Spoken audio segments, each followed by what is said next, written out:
আসসালামু আলাইকুম।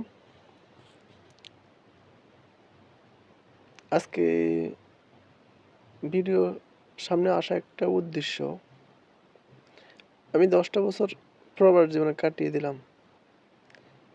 ১০টা বছর ঈদ উদযাপন করছি কিন্তু বাইরে, পরিবারের সাথে করতে পারিনি।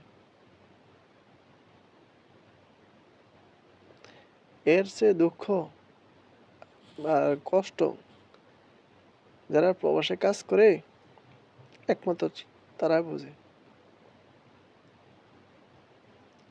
এই প্রবাস জীবনে আসি আমি আমার মাকে হারালাম, জানাজা দিতে পারিনি।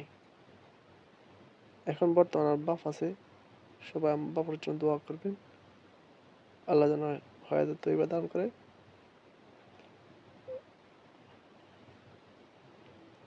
জীবনে কিছু করতে হলে আপনাকে অনেক কষ্ট করতে হবে, অনেক কিছু ত্যাগ করতে হবে। এটাই নিয়ম।